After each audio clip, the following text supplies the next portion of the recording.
Bueno, hoy vamos a hablar de odontogénesis, histología del diente y de las caries. Lo primero es indicar que la odontogénesis es el proceso asociado al desarrollo de los dientes, un proceso que va de la mano con el desarrollo de los maxilares. Aquí tenemos una imagen que es posterior a la sexta semana, pero se da a atender este punto. En realidad la odontogénesis se inicia a la sexta semana de vida intrauterina y en un inicio aún los labios están unidos al reborde alveolar como es lo que vemos acá, el labio unido al reborde alveolar. ¿Y qué ocurre en la sexta semana de vida intrauterina? Tres cosas. Primero, las células basales del epitelio bucal o banda se invaginan hacia el conjuntivo formando lo que conocemos como lámina o banda epitelial primaria. Esto es en respuesta a la condensación ectomesenquimal subyacente por células que viajaron desde la cresta neural hasta esta zona. En segundo lugar, se forma la lámina anterior o lámina vestibular, que es la que estamos observando acá, que permite la separación entre los labios y el futuro reborde alveolar. Estos se separan por el surco vestibular. Y en tercer lugar, derivado de la banda epitelial primaria, se forma la lámina posterior o listón dentario, que es el brote que va a dar el diente temporal. Entonces, hay una proliferación epitelial e invaginación hacia el conectivo, que vemos el conectivo, en una región que se denomina placoda dental, que serán los futuros rebordes alveolares donde se formarán los dientes. Aquí en esta imagen vemos lo que son la placoda dental superior, la placoda dental inferior, cómo van proliferando las células en los diferentes estratos. Y esto es obviamente un feto. Aquí vemos los glóbulos rojos con núcleo todavía, eritroblastos. Bien, en la fase de botón o yema dentaria, que es la que tenemos a la izquierda, ya tenemos una proyección definida de epitelio hacia el conjuntivo por una multiplicación de las células basales, donde se observa también una condensación del mesénquima circundante. Es evidente la interacción entre el mesénquima y el epitelio, lo que es fundamental para el desarrollo del diente. Luego tenemos una etapa de transición denominada fase de casquete, que es intermedio entre botón y campana, en la cual se forma una concavidad en el germen dentario. En la fase de campana ya se acentúa esta concavidad del germen dentario. En el epitelio tenemos una diferenciación en 4 zonas, tomando el nombre de órgano del esmalte. Estas zonas son un epitelio externo, un retículo estrellado, un estrato intermedio y un epitelio interno. Por otro lado, en el mesénquima también se condensa y se forman los preodontoblastos, en la parte más cercana al epitelio, y una zona dentro de la concavidad que se denomina papila dental. Y por la zona más externa lo que es el saco dentario, lo que va a dar origen a futuro al cemento, al ligamento periodontal y al hueso alveolar. En la etapa de campana se distinguen dos subfases, una campana temprana y una campana tardía. En la campana temprana tenemos una mayor profundidad del epitelio o de la concavidad en comparación con la fase anterior, y también se evidencia una mayor organización ya de la papila dental. El germen, como podemos observar en la imagen, aún está unido a la lámina dental de superficie. En el caso de la campana tardía, el germen pierde esta unión, y aquí lo vemos separado, y hacia la raíz del órgano el esmalte se reduce, formando lo que conocemos como epitelio reducido del esmalte. Y se comienza entonces a formar también la matriz de esmalte y la matriz de dentina, posterior a la diferenciación definitiva de los ameloblastos y odontoblastos. Hacia la raíz aparece lo que conocemos como vaina de Herdig, ¿ya? Y ahí está la zona de epitelio reducido del esmalte. Acá tenemos arriba un cuadro con los tiempos asociados al desarrollo del diente. En la sexta semana, como vemos ahí, está la formación de la lámina dentaria, en la octava semana la etapa de brote, en la semana 14 la etapa de campana, en la semana 18 ameloblastos y odontoblastos funcionales para los dientes temporales y la semana 18 para los dientes definitivos. Abajo tenemos una representación esquemática del desarrollo in situ de los dientes, el germen definitivo que se genera hacia lingual, que es lo que vemos acá, del germen dentario temporal, y los definitivos que no tienen predecesor, como los molares, se van hacia posterior, ¿ya? De la lámina. Aquí vemos cómo se forma el esmalte y la dentina. Esta formación es en 5 etapas: una etapa morfogenética, una etapa de organización, una etapa secretora, una etapa de maduración y una etapa de protección. En la etapa morfogenética hay una formación de células precursoras, que estas parten con la inducción del epitelio en respuesta a las células mesenquimales que provienen de la cresta neural. Y existe aún una membrana basal, como podemos evidenciar aquí en esta línea. Luego continúa con la inducción mutua entre estas células precursoras y ya podemos hablar propiamente tal de preameloblastos y de preodontoblastos.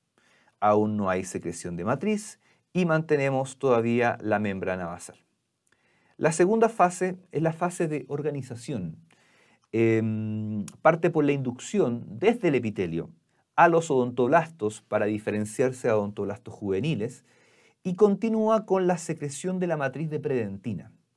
La membrana basal se empieza a degradar en respuesta a la secreción de la matriz de predentina y se estimula al ameloblasto a madurar, ¿ya? A pasar a una fase ya secretora. En la fase secretora, ambas células están secretando matriz. Y es aquí donde se pueden desarrollar defectos, por ejemplo, hipoplásicos del esmalte, cuando hay falta de secreción de la matriz. En la cuarta fase, que es la fase de maduración, observamos que la secreción de dentina ya es más madura, se ven bien los túbulos, es tubular, y también hay una organización prismática del esmalte.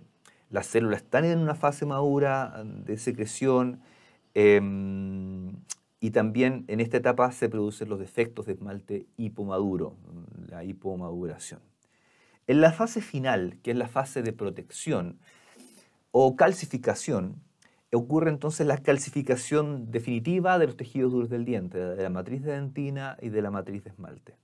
Las células están en una fase más adulta, de más envejecimiento, y los osteoblastos están en una fase de odontoblasto envejecido, cómo se mantienen, y los ameloblastos en definitiva después de secretar la matriz van a ir a apoptosis. En esta etapa se producen defectos asociados a la hipocalcificación de la matriz de esmalte. Aquí en las imágenes de la derecha superior vemos cómo se están secretando ambas matrices y las células ya más maduras.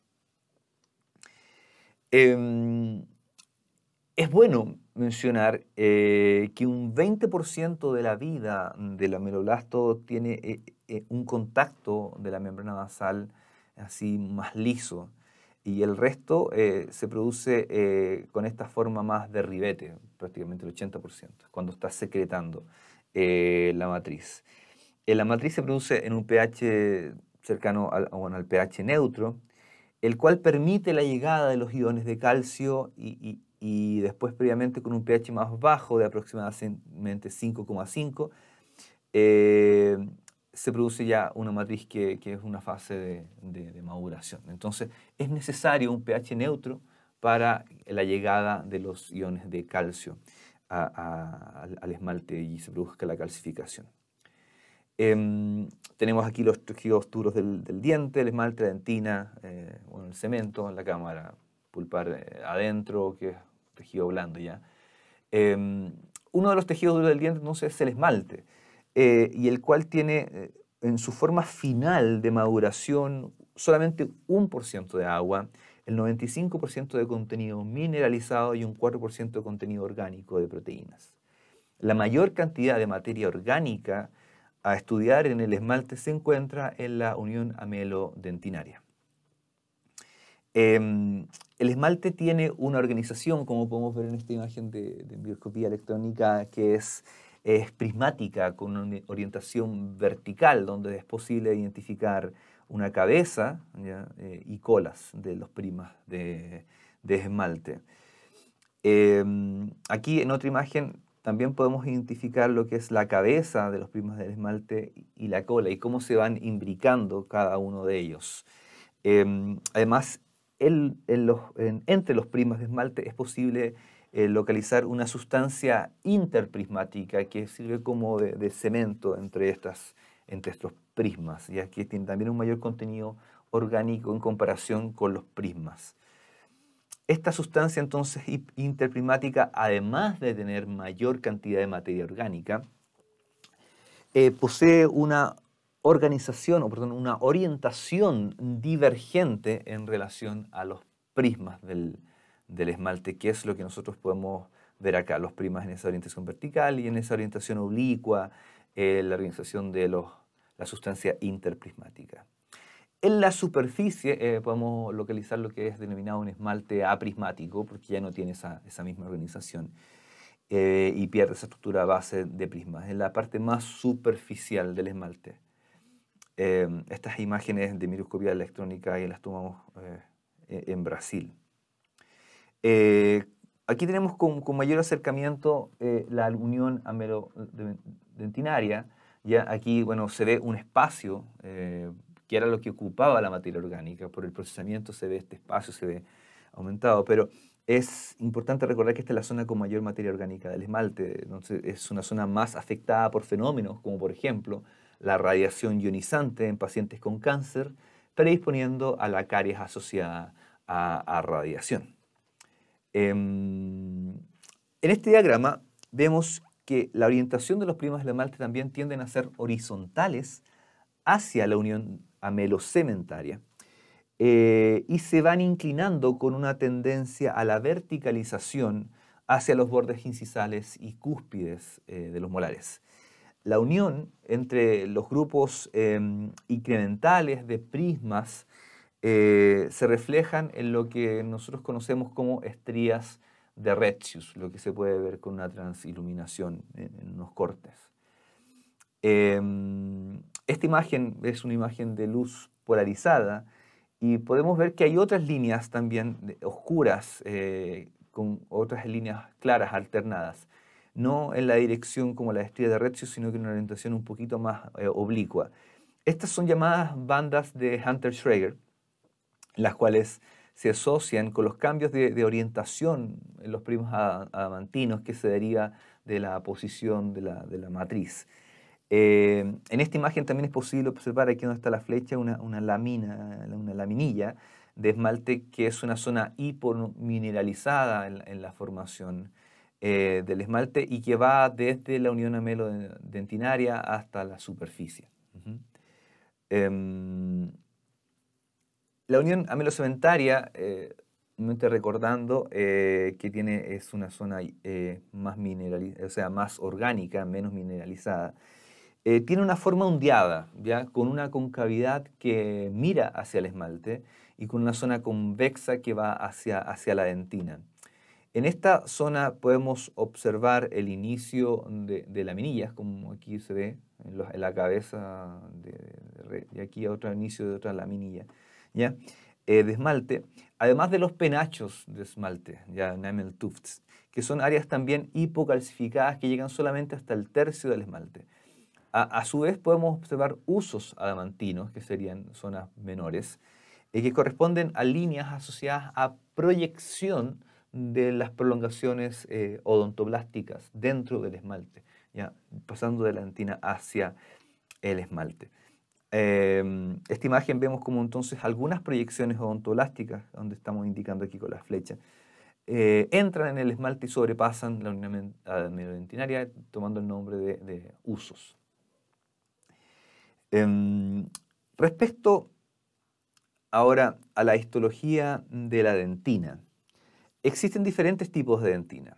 Uno es la predentina, que es la zona más interior, que es una capa de dentina sin mineralizar, con bajo contenido de minerales, de unos 30 micrómetros de ancho, bastante fina, que se mantiene en contacto con la pulpa. Y es secretada por la actividad continua de los odontoblastos que están en la pulpa. Hay una dentina primaria también, que es la que se secreta desde el inicio de la odontogénesis hasta la oclusión.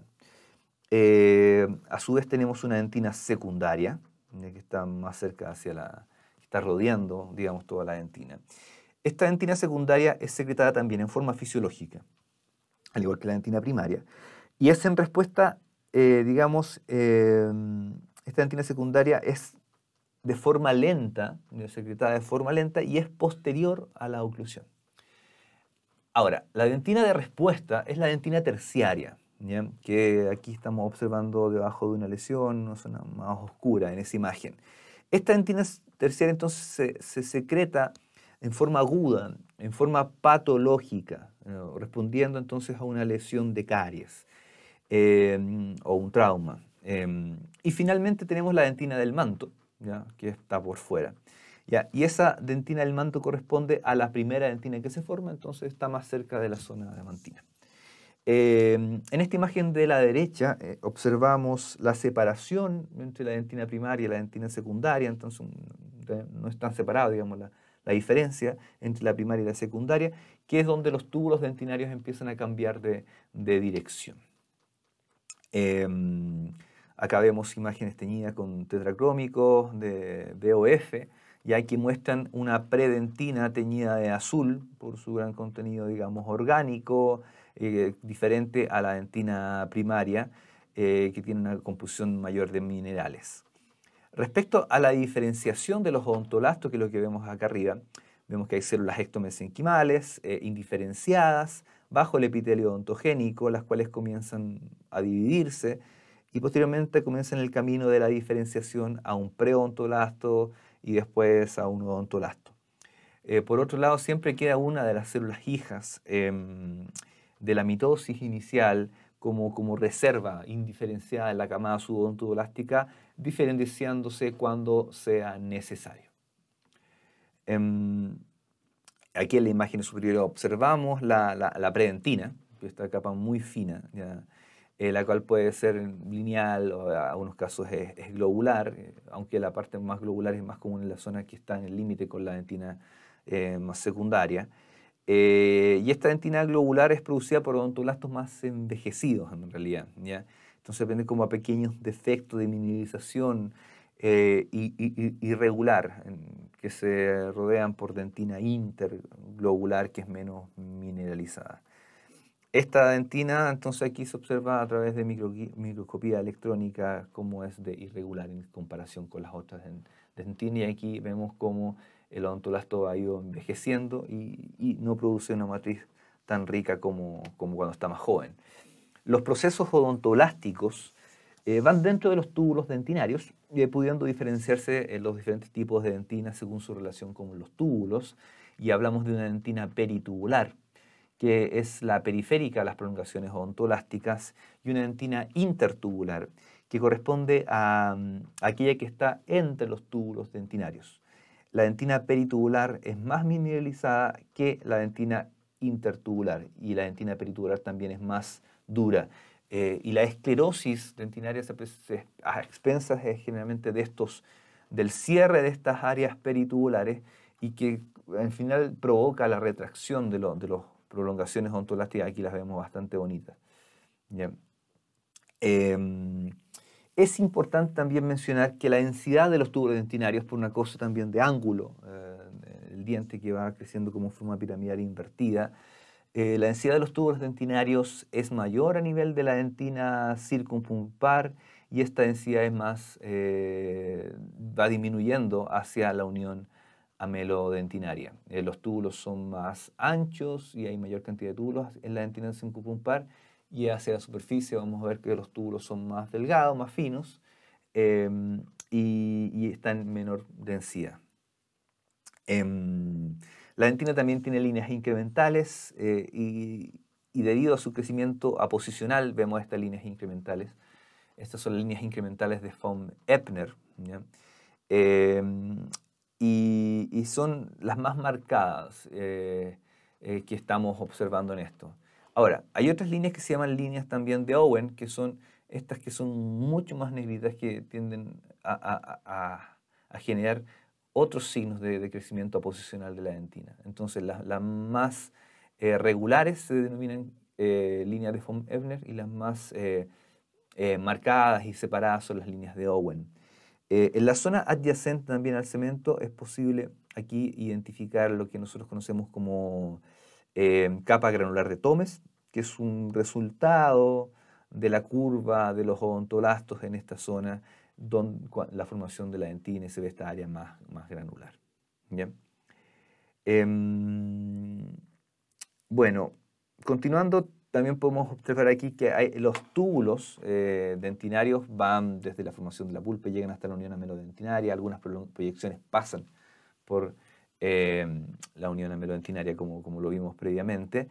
Y esto se extiende entonces por todo el espesor de la dentina, y siguiendo un trayecto en forma de S, ¿ya? Aquí, bueno, aquí está una lesión de dentina, digamos, que vemos algunos tractos muertos, pero lo importante aquí es para entender esa forma curva que tienen los túbulos dentinarios donde van estas prolongaciones, ¿ya? Y desembocan, aquí como podemos ver en esta imagen de microscopía electrónica y aquí en nuestra imagen de microscopía óptica, como un delta. No es solamente un tubo, sino que la área de que terminan como un delta. ¿Ya? Finalmente, para ver lo que es histología de la dentina, importante reconocer lo que es la dentina terciaria. La dentina terciaria entonces es una dentina en respuesta que se secreta en respuesta a una lesión, ¿ya? Tiene un patrón tubular irregular, con pocas inclusiones celulares, a veces no tiene las prolongaciones odontolásticas, muchos se han retraído, tiende a ser más esclerótica con el cierre de estos túbulos, con mayor cantidad de dentina intertubular esclerótica. Y entonces, en respuesta a una lesión, es lo que se va a secretar. Y esta dentina terciaria tiende a estar alrededor de la pulpa y tiende también a retraer la cámara pulpar.